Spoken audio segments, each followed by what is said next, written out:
नमस्कार, जय हिंद। दृष्टि घटनाचक्र करंट अफेयर्स की सीरीज़ में आपका बहुत बहुत स्वागत करता हूं। दोस्तों, इस वीडियो में हम इन्वायरमेंट से रिलेटेड जो भी करंट इश्यूज़ हैं उनके बारे में देखेंगे। चलिए शुरू करते हैं स्मॉग टावर के बारे में। यहां पर दूसरा अंतर्राष्ट्रीय दिवस मनाया गया, किस लिए? Day of clean air for blue skies, नीले आकाश के हेतु स्वच्छ वायु के दूसरा अंतर्राष्ट्रीय दिवस कब? 7 सितंबर 2021 को। इस दिन नई दिल्ली आनंद विहार में एक स्मॉग टावर का उद्घाटन किया गया। ये भारत का पहला फंक्शनल स्मॉग टावर है जिसकी ऊंचाई जो है 20 मीटर से ज़्यादा है। एयर प्यूरीफायर के रूप में काम करेगा। ठीक है, जो पॉल्यूटेड वायु है उसको एब्जॉर्ब करेगा और उसमें से पॉल्यूटेंट्स को हटा करके उसके जो स्वच्छ वायु है उसको रिलीज़ कर देगा। ठीक है, ध्यान रखना है। और इसी समय एक प्रण नाम का पोर्टल का भी शुभारंभ किया गया है। क्लियर?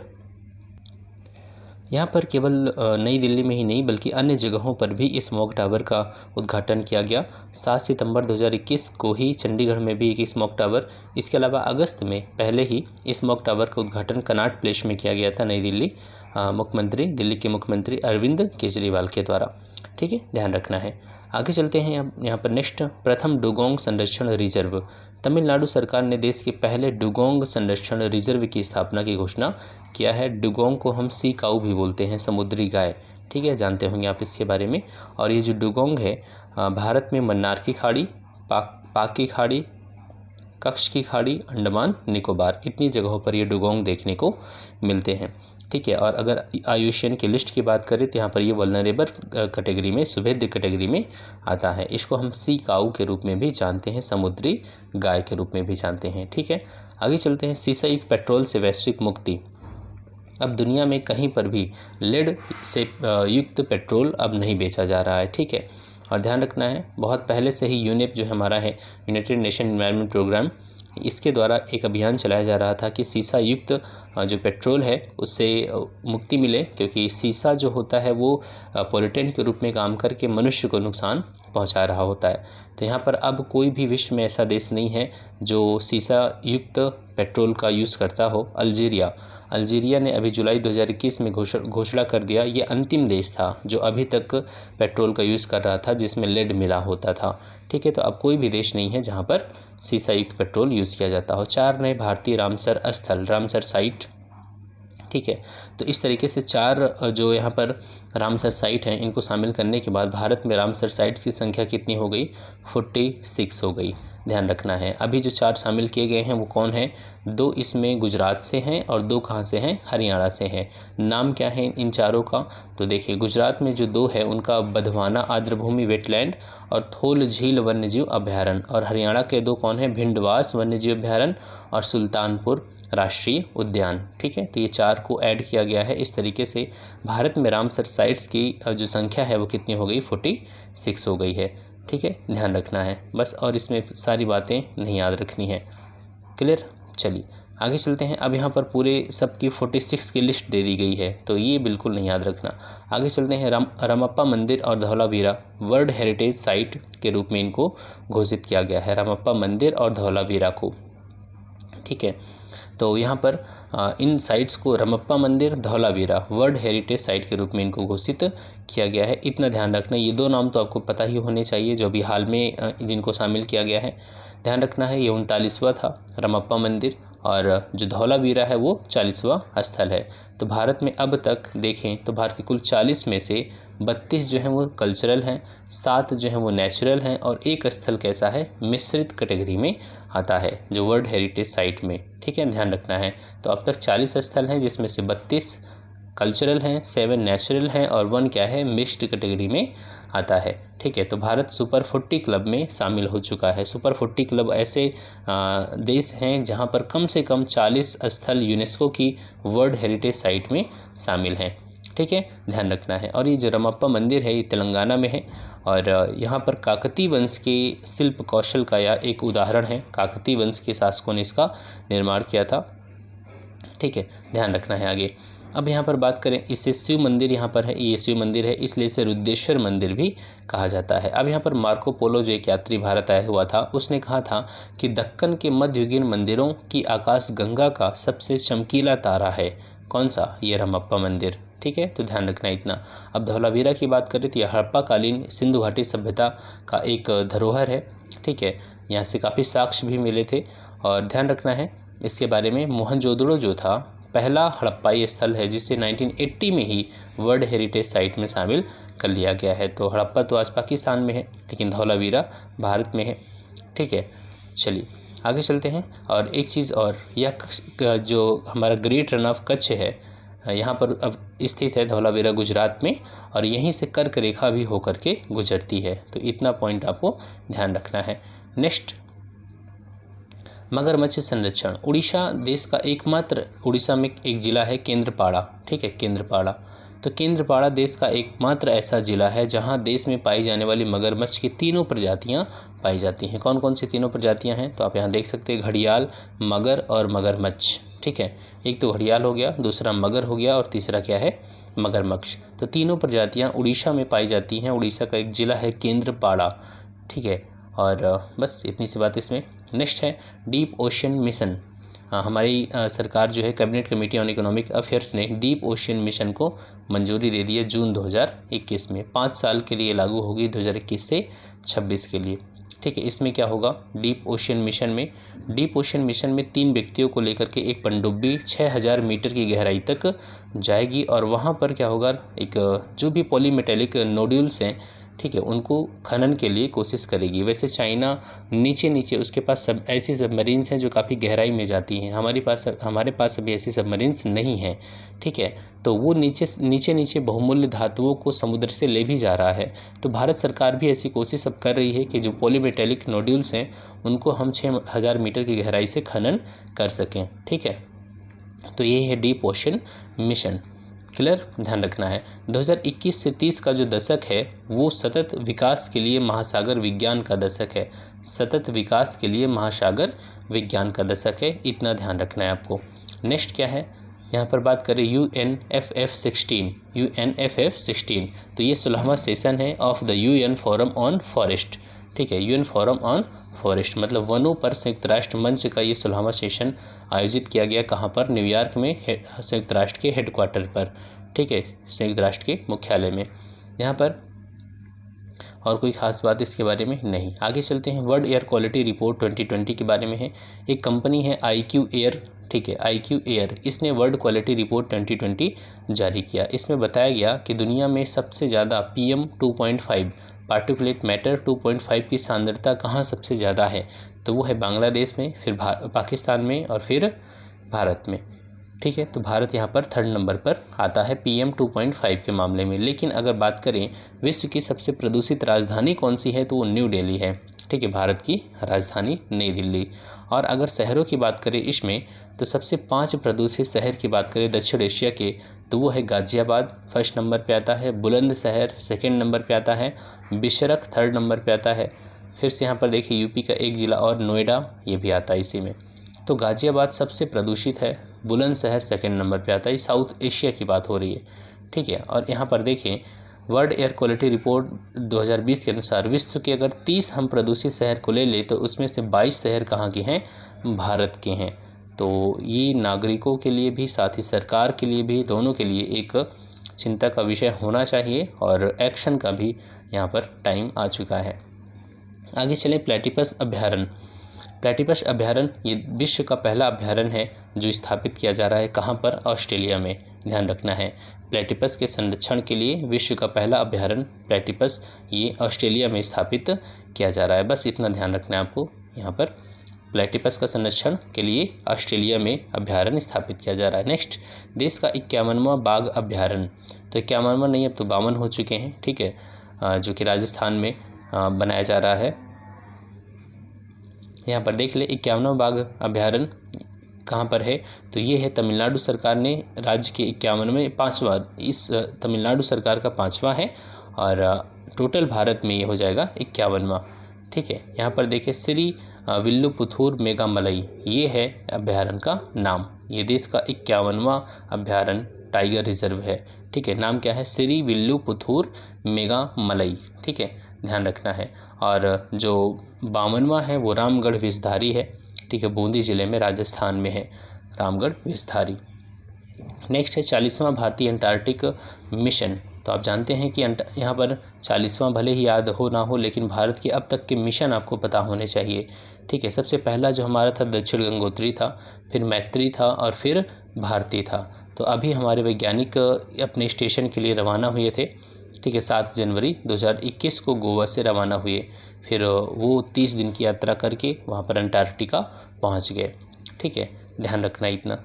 और जो पहला भारतीय दल था वो किसके नेतृत्व में गया था? वो गया था डॉक्टर SZ कासिम के नेतृत्व में गया था। 1981 में ही हमारा अभियान शुरू हुआ था।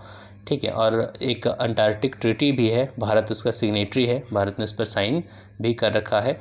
ठीक है, यहाँ पर 1983 में इस पर भारत ने सिग्नेचर किया था, ध्यान रखना है। नेक्स्ट, लक्षद्वीप 100% ऑर्गेनिक घोषित हो चुका है।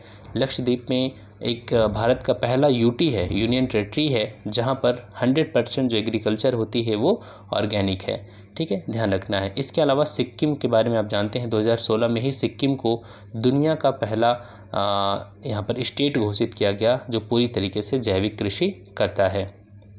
ठीक है, ध्यान रखना, भारत का तो था ही, दुनिया में भी ऐसा पहला स्टेट है जो पूर्णतः जैविक कृषि करता था। 2016 में ही घोषित किया गया सिक्किम को। यूटी की बात आएगी तो वो होगा लक्षद्वीप। क्लियर। नेक्स्ट है status of leopard in India. ठीक है, तेंदुए के बारे में है। यहाँ पर एक रिपोर्ट जारी की गई केंद्रीय पर्यावरण, वन और जलवायु परिवर्तन मंत्रालय के द्वारा। यहाँ पर देखें तो बताया गया कि भारत में अभी कितने तेंदुए हैं, तो 12,852 तेंदुए हैं। ठीक है, 62% की वृद्धि दर्ज की गई है। 62% की वृद्धि के साथ 12,852 तेंदुए रिपोर्ट किए गए हैं। ठीक है, उत्तर प्रदेश में तेंदुओं की संख्या कितनी है, तो उत्तर प्रदेश में 316 तेंदुए हैं। कितने? 316। और सबसे ज़्यादा कहाँ पर हैं तेंदुए, तो वो हैं मध्य प्रदेश में। ठीक है, मध्य प्रदेश में सबसे ज़्यादा हैं और कर्नाटक में सेकंड नंबर पर, और यूपी में 316 तेंदुए हैं। गिद्ध संरक्षण कार्य योजना के बारे में है, 2020 से 25 के लिए चलाया जा रहा है। ठीक है, और इसमें जो रेड हेडेड वल्चर है, लाल सिर वाले गिद्ध है, इनके संरक्षण के लिए काम किया जा रहा है। ठीक है, तो ध्यान रखना इतना, और इसमें कोई खास बात नहीं है। नेक्स्ट, पन्ना विश्व जैव मंडल अभ्यारण्य नेटवर्क में शामिल हो गया। तो world network of biosphere reserve. आप ध्यान रखना कि बायोस्फीयर रिजर्व हमारे देश में भी है, लेकिन उसमें से कुछ को वर्ल्ड नेटवर्क में भी शामिल कर लिया जाता है। ठीक है, तो ध्यान रखना है। इसमें अभी हाल में शामिल होने वाला कौन सा अभ्यारण्य है, वो है पन्ना। ठीक है, पन्ना कहाँ पर? MP में। ठीक है, ध्यान रखना इतना। अब यहाँ पर देखें तो आप यहाँ देख सकते हैं ये भारत का 12वां स्थल है जिसे यूनेस्को के वर्ल्ड विश्व जैव मंडल अभ्यारण्य नेटवर्क में शामिल किया गया है। पन्ना MP के पन्ना और छतरपुर जिलों में विस्तृत है। ठीक, ये पूरी लिस्ट यहाँ पर दे दी गई है अभी, ये देखिए। ठीक है, तो 18 बायोस्फीयर रिजर्व हैं हमारे देश में, और 18 में से 12 क्या हो चुके हैं, अब शामिल हो चुके हैं यूनेस्को के जो विश्व जैव मंडल अभ्यारण्य नेटवर्क है। ठीक है, विश्व का। तो यहाँ पर आप देख सकते हैं, ये चीज़ें आपको पता होनी चाहिए। जैसे अब 18 में से 12 नाम मत याद रखिए, बल्कि जो 6 शामिल नहीं हैं आप उनको याद रखिए। जैसे यहाँ पर देख सकते हैं दिहांग दिबांग डिब्रू सैखोवा। दिहांग दिबांग कहाँ पर है? अरुणाचल प्रदेश। डिब्रू सैखोवा कहाँ पर है? असम में। अभी इसको शामिल नहीं किया गया। ठीक है, ग्रेट निकोबार तो जानते हैं, मन्नार की खाड़ी तमिलनाडु, कंचनजंगा सिक्किम, मानस को भी अभी शामिल नहीं किया गया है। मानस कहाँ पर है? असम में। ठीक है, नेक्स्ट यहाँ पर देखिए कच्छ गुजरात में देखने को मिलेगा, अभी ये शामिल नहीं है। इसके अलावा शीत रेगिस्तान, ये कहाँ पर मिलेगा? हिमाचल प्रदेश में। ठीक, तो इस तरीके से 6 नाम अभी शामिल इसमें नहीं है। बाकी ये तो आपको पता ही होना चाहिए, जो हमारे बायोस्फीयर रिजर्व है, नेशनल पार्क है, वाइल्ड लाइफ सेंचुरीज है। ठीक, तो ये चीज़ें आपके एग्ज़ाम के लिए भी इम्पोर्टेंट है, सारी लिस्ट आपको पता होना चाहिए। नेक्स्ट है फिशिंग कैट, चिल्का झील की एम्बेसडर। फिशिंग कैट को चिल्का झील, जो एशिया की सबसे बड़ी खारे पानी की लेगून झील है और भारत के सबसे पुराने रामसर साइट है ये चिल्का झील, इसकी राजदूत कौन होगी? एम्बेसडर फिशिंग कैट होगी। ठीक है, ध्यान रखना है बस, और इसमें कोई इंपॉर्टेंट नहीं। स्थायी जैविक प्रदूषकों पर प्रतिबंध। प्रधानमंत्री की अध्यक्षता में केंद्रीय मंत्रिमंडल की बैठक में स्टॉकहोम कन्वेंशन के तहत जो 7 रसायन हैं उनको प्रतिबंध करने को रेटिफाई कर दिया गया है। कौन कौन से हैं आप यहाँ देख सकते हैं? क्लोरडिकोन, हेक्साब्रोमोबाइफेनिल, हेक्साब्रोमोडाइफेनिल ईथर, और ये पूरा नाम दिया गया है यहाँ पर 7। ठीक है, तो इनको अब कम्प्लीटली बैन कर दिया गया है। ब्लू फ्लैग सर्टिफिकेशन के बारे में है। ब्लू फ्लैग सर्टिफिकेशन जहाँ पर नो पोल्यूशन, जो ऐसे बीच जो पुल इन होते हैं जहाँ पर नो पोल्यूशन और नो वेस्ट, जीरो पोल्यूशन होता है, उस बीच को यहाँ पर ब्लू फ्लैग सर्टिफिकेशन दिया जाता है, मतलब स्वच्छता को ध्यान में रखते हुए। तो भारत में अभी 10 ऐसे बीच हैं जिसको ब्लू फ्लैग सर्टिफिकेशन मिला हुआ है, और ये दिया जाता है फ़ी के द्वारा। फाउंडेशन फॉर एनवायरनमेंट एजुकेशन, इस संस्था के द्वारा ब्लू फ्लैग सर्टिफिकेशन प्रदान किया जाता है। ठीक है, तो सारे बीच का नाम नहीं याद रखना है, ये काफ़ी मुश्किल हो जाएगा सबका नाम याद रखना। ठीक है, नेक्स्ट है रक्षा विज्ञान की ओर चलते हैं। INS ध्रुव की तैनाती। विशाखापत्तनम में हिंदुस्तान शिपयार्ड लिमिटेड ने भारतीय इंडियन नेवी को भारत का पहला मिसाइल का पता लगाने वाला और समुद्री निगरानी पोत, first missile tracking and ocean surveillance ship navy को सौंप दिया। ध्यान रखना है उसका नाम क्या है, INS ध्रुव। ठीक है, ये भारत का पहला है ऐसा पोत जो मिसाइल का पता लगा सकता है, समुद्र में सर्विलांस निगरानी कर सकता है। तो हम अमेरिका, रूस, चीन, फ्रांस इनकी कैटेगरी में शामिल हो गए हैं। ये जो पोत है जहाज, इसका नाम क्या रखा गया है, कोड नेम VC-11184। ठीक है, next medium range surface to air missile, MRSAM बोलते हैं इसको शॉर्ट में, medium range surface to air missile. ठीक है, और यहाँ पर DRDO ने जो हमारी एयरफोर्स है उसको मध्यम दूरी की सतह से सतह पर मार करने वाली सरफेस टू सरफेस MRSAM प्रणाली की पहली यूनिट जो है जैसलमेर राजस्थान को सौंप दिया। ठीक है, तो ध्यान रखना इतना बस, और कोई खास बात इसमें नहीं। हंस न्यू जनरेशन, नई पीढ़ी का ये ट्रेनर विमान है, ध्यान रखना है। हंस जो है वो नई पीढ़ी का ट्रेनर विमान। आखिर मेन जो हेलीकॉप्टर हो या फिर जो फाइटर प्लेन हो उसको उड़ाने से पहले ट्रेनिंग दी जाती है ना, तो ट्रेनिंग के लिए हंस विमान का यूज़ किया जाता है, इतना ध्यान रखना है। हंस न्यू जनरेशन। ठीक है, next Saif technology. Saif technology क्या है, जो हमारे लड़ाकू विमान हैं उनको दुश्मन के रडार से बचाने के लिए इस टेक्नोलॉजी का यूज़ किया जाता है, चैफ टेक्नोलॉजी। और इसको किसके द्वारा डेवलप किया गया है, तो DRDO के द्वारा डेवलप किया गया है, ध्यान रखना इतना। चैफ टेक्नोलॉजी DRDO के द्वारा डेवलप किया गया है। काम क्या है, दुश्मन के रडार से अपने जो फाइटर प्लेन्स हैं उनको बचाना। ठीक है, बस आगे चलते हैं। आकाश न्यू जनरेशन मिसाइल का सफल परीक्षण किया गया। जो आकाश है वो सतह से हवा में मार करने वाली, ठीक है, सरफेस टू एयर मिसाइल है आकाश। और इसकी जो न्यू जनरेशन है उस मिसाइल का जो उड़ीसा में जो चांदीपुर का इंटीग्रेटेड टेस्ट रेंज है, चांदीपुर में ज़्यादातर जो टेस्ट होते हैं वो चांदीपुर में ही होते हैं, ध्यान रखना। चांदीपुर में इंटीग्रेटेड टेस्ट रेंज, यहाँ पर आकाश न्यू जनरेशन मिसाइल का परीक्षण किया गया है। ठीक है, चलिए आगे चलते हैं। और इसमें कोई ख़ास बात नहीं, 80 किलोमीटर तक ये मार कर सकती है जो दुश्मन के फाइटर प्लेन्स होते हैं। ठीक है, आकाश प्राइम मिसाइल का सफल परीक्षण कहाँ से, चांदीपुर से ही किया गया। आकाश प्राइम किसने किया, DRDO ने सितंबर 2021 में, 27 सितंबर 2021 को। नेक्स्ट है MPATGM, man portable anti tank guided missile. ठीक है, इसको लोग मतलब एक व्यक्ति भी ले जा सकता है। एंटी टैंक गाइडेड मिसाइल है, टैंक को नष्ट करने वाली मिसाइल है। ठीक है, ध्यान रखना है, मानव के द्वारा इसे लॉन्च किया जा सकता है। और ये फायर एंड फॉरगेट के सिद्धांत पे काम करती है। फायर करिए, भूल जाइए, ये अपने टारगेट को खुद ही ढूंढ लेगी। 2.5 किलोमीटर तक ये मार कर सकती है दुश्मन के टैंक को। ठीक है, ध्यान रखना है। नेक्स्ट की बात करें यहाँ पर, तो नेक्स्ट टॉपिक हमारा है अग्नि प्राइम मिसाइल का सफल परीक्षण किया गया जून 2021 में DRDO के द्वारा उड़ीसा के बालासोर में APJ अब्दुल कलाम द्वीप। ठीक है, यहाँ से इस अग्नि प्राइम का सफल परीक्षण किया गया है। क्लियर, चलिए यहाँ पर देखिए इसकी मारक क्षमता कितनी है अग्नि प्राइम की, तो 1000 से 2000 किलोमीटर तक है, ध्यान रखना है। चलिए नेक्स्ट, INS राजपूत सेवा मुक्त हो गया। INS राजपूत, और ये मई 2021 में इसको सेवा मुक्त कर दिया गया। ये USSR में बना हुआ था, जिसे आज हम रसिया कहते हैं। उस समय इसका नाम क्या हुआ था, नादेजनी। जो भी हमारे देश में ज़्यादातर नेवी के पास जहाज़ हैं जो बड़े वाले, वो तो सब रूस से ही हमने लिए हैं। तो इसमें से एक ये भी था, INS राजपूत। ठीक है, और यहाँ पर इसका मोटो क्या था, राज करेगा राजपूत। ठीक है, राज करेगा राजपूत। ये जो राजपूत रेजिमेंट था है, अभी भी राजपूत रेजिमेंट है, उससे संबद्ध होने वाला इंडियन नेवी का पहला पोत भी था INS राजपूत। नेक्स्ट, INS करंज नौसेना में शामिल, ये पनडुब्बी है INS करंज, इसको नेवी में शामिल कर लिया गया है। ठीक है। स्टील्थ पनडुब्बी है। स्टील्थ पनडुब्बी का मतलब क्या है कि ये रडार के पकड़ में नहीं आती है। स्टील्थ टेक्नोलॉजी इसी को बोलते हैं।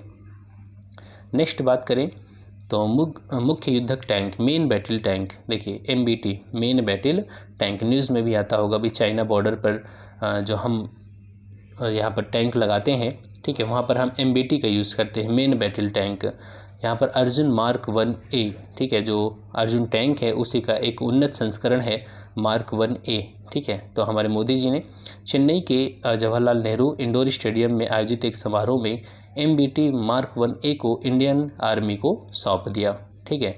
तो इससे जो हमारी इंडियन आर्मी है वो काफ़ी मजबूत होगी। नेक्स्ट बात करें अश्मी स्वदेशी पिस्तौल, हमारे देश में एक खुद हमारा मतलब बनाया गया एक पिस्तौल, उसका नाम रखा गया अश्मी, ठीक है। 9 mm की पिस्टल है ये। किसने बनाया? तो DRDO प्लस इंडियन आर्मी दोनों ने मिल करके इसका निर्माण किया है, ठीक है। और अश्मी का मतलब क्या होता है? अश्मी का मतलब होता है गर्व, आत्मसम्मान तथा कठिन परिश्रम होता है, ठीक है, ध्यान रखना है। 100 मीटर तक ये अपना लक्ष्य भेज सकती है। नेक्स्ट है मिशन सागर 3, ध्यान रखना मिशन सागर जो है एक मिशन, ऐसा मिशन है जो हमारा इंडियन ओशन रीजन है। इंडियन ओशन रीजन के पास के जो तटीय राज्य हैं, तटीय देश हैं, जैसे इधर अफ्रीका हो गया, इधर साउथ ईस्ट एशिया के नेशन हो गए, यहाँ पर मानवीय सहायता पहुँचाना, ह्यूमैनिटेरियन जो हेल्प है, ठीक है, मानवीय सहायता है, उसको पहुँचाने के लिए ये मिशन सागर लॉन्च किया गया है। एक बार नहीं, कई बार हो चुका है। 1 2 3 4 ये क्रम चलता रहेगा, ठीक है। तो मिशन सागर जहाँ पर भी वर्ड आएगा आप समझ जाएंगे कि हमारे जो पड़ोसी राष्ट्र हैं, हिंद महासागर के तटवर्ती देश हैं, उनको मानवीय सहायता पहुँचाने से संबंधित है, ठीक है। तो यहाँ पर जो मिशन सागर 3 है वो कंबोडिया के में हमारा एक जहाज़ पहुँचा 15 टन मानवीय सहायता लेकर के, ठीक। मिशन सागर 2 की बात करें तो मिशन सागर 2 भी है। ये जो यहाँ पर देखें मिशन सागर 2 के बारे में भी यहाँ पर सारी बातें बताई गई। मालदीव, मॉरिशस इनको पहुँचाया गया। और यहाँ पर जो मिशन सागर 1 था उसके बारे में भी है। और यहाँ नीचे देखेंगे मिशन सागर 4 भी है। मिशन सागर जो 4 था वो मेडागास्कर पहुँचा था मानवीय सहायता लेकर के, चावल है और हाइड्रोक्सी क्लोरोक्विन की टैबलेट है, इनको लेकर के, ठीक है। तो जहाँ पर भी मिशन सागर आएगा इतना तो आप समझ जाएंगे। नेक्स्ट है ICGS सक्षम का जलावतरण किया गया। गोवा शिपयार्ड लिमिटेड के द्वारा इस जहाज़ को बनाया गया है, सक्षम को, ठीक है, इंडियन नेवी को सौंप दिया गया। इसमें कोई ख़ास बात नहीं है। नेक्स्ट बात करें सिटमैक्स 20 के बारे में है। सिटमैक्स 20 का मतलब क्या हो गया? तो भारत, थाईलैंड, सिंगापुर, ठीक है, Bharat, Singapore, India, Thailand maritime exercise. तो ये जो नेवी है उनकी एक्सरसाइज है 3 देशों का, ठीक है। अंडमान निकोबार में जो अंडमान सागर है वहाँ पर, यहीं पर इस युद्धाभ्यास को संपन्न किया गया, ध्यान रखना है। नेक्स्ट पिनाक रॉकेट प्रणाली का उन्नत संस्करण, पिनॉक बहुत ही डेंजरस, ठीक है, और इसमें से लगातार 6 मिसाइलें एक साथ निकलती हैं। DRDO ने इस मिसाइल प्रणाली का सफल परीक्षण किया। कहाँ पर? चांदीपुर में, ठीक है, उड़ीसा का जो चांदीपुर तट है, इंटीग्रेटेड टेस्ट रेंज है, वहाँ पर इसका टेस्ट किया गया, ध्यान रखना है। नेक्स्ट बात करें अगर इसमें तो नाग मिसाइल का अंतिम परीक्षण। नाग, आप जानते हैं नाग जो है वो एंटी टैंक गाइडेड मिसाइल है, ध्यान रखना है। नाग एंटी टैंक गाइडेड मिसाइल है, टैंक को नष्ट करने के लिए इसका निर्माण किया गया है। और जो नाग मिसाइल का कैरियर है उसे नामिका बोला जाता है। आखिर मिसाइल को कैरी करने के लिए भी तो कोई मशीन चाहिए ना, तो जो कैरियर होती है उसे क्या बोला जाता है? नाग मिसाइल कैरियर, अर्थात नामिका, ठीक है, ध्यान रखना है। दिन और रात दोनों में इसे लॉन्च किया जा सकता है। फायर एंड फॉरगेट के सिद्धांत पे काम करती है नाग मिसाइल। एक बार दाग दीजिए फिर भूल जाइए आप, ये अपने टारगेट को हिट करेगी ही करेगी। Stand of anti tank missile, ठीक है, stand of anti tank missile, यहाँ पर इसको हम संत बोलते हैं, SANT, stand of anti tank, ठीक है, ध्यान रखना है। इसको भी टेस्ट किया गया उड़ीसा में ही, ध्यान रखना है इसको। और ये हवा से सतह पर मार कर सकती है, ठीक है, ये एयरफोर्स के लिए इसको विकसित किया जा रहा है। जो संत है वो एयरफोर्स के लिए विकसित किया जा रहा है। और इसी का जो हेलीकॉप्टर वर्जन है उसे कहा जाता है हेलिना। क्या कहा जाता है? हेलिना, ठीक है। हेलीकॉप्टर लॉन्च्ड नाग, नाग एंटी टैंक मिसाइल है। नाग का ही जो हेलीकॉप्टर से लॉन्च किया जाने वाला वर्जन है उसे क्या कहा जाता है, हेलिना कहा जाता है, ठीक है। सेम है, फायर एंड फॉरगेट के सिद्धांत पे काम करती है। नेक्स्ट है ब्रह्मोस का नौसैनिक संस्करण। ध्यान रखना है, ब्रह्मोस जो है रसिया और इंडिया दोनों के द्वारा मिल करके इसका निर्माण किया जा रहा है। ब्रह्मपुत्रा रिवर प्लस मस्कोवा रिवर दोनों के नाम को मर्ज करके ब्रह्मोस बनाया गया, नाम रखा गया। और यहाँ पर ध्यान रखना है कि Indian army, Indian air force, Indian navy तीनों ही सेनाएं हमारी ब्रह्मोस मिसाइल का अब यूज़ कर रही हैं, ठीक है, ध्यान रखना है। चलिए आगे चलते हैं। नेक्स्ट है स्वदेशी बूस्टर से युक्त ब्रह्मोस मिसाइल का सफल परीक्षण, ठीक है, कोई बात नहीं।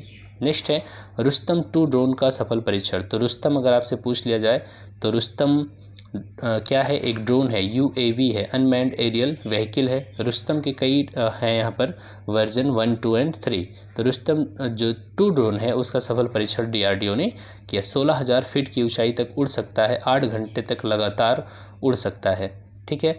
चलिए 350 किलोग्राम तक पेलोड भी ले जा सकता है। नेक्स्ट है यहाँ पर ICGS कनकलता बरुआ तटरक्षक बल में शामिल, जो हमारी कोस्ट गार्ड है, ये एक पेट्रोल वेसल है, ठीक है, पेट्रोलिंग करने के लिए इसे बनाया गया है। तो INS जो यहाँ पर ICGS कनकलता बरुआ है, इसको कोलकाता में इंडियन कोस्ट गार्ड को सौंप दिया गया। बस इतनी सी खास बात है इसमें। और यहाँ पर देखें तो जो INS कनकलता बरुआ हैं इनके बारे में आप जान लीजिए थोड़ा सा। जब भारत छोड़ो मूवमेंट चल रहा था 1942 में, तो उस समय एक जुलूस का नेतृत्व करते हुए ये शहीद हो गई थी INS या ये कनकलता बरुआ। तो उन्हीं के नाम पर इस जो जहाज़ है उसका नाम रखा गया, ठीक है, ध्यान रखना है। तो इस वीडियो में इतना ही। Thanks for watching, keep smiling.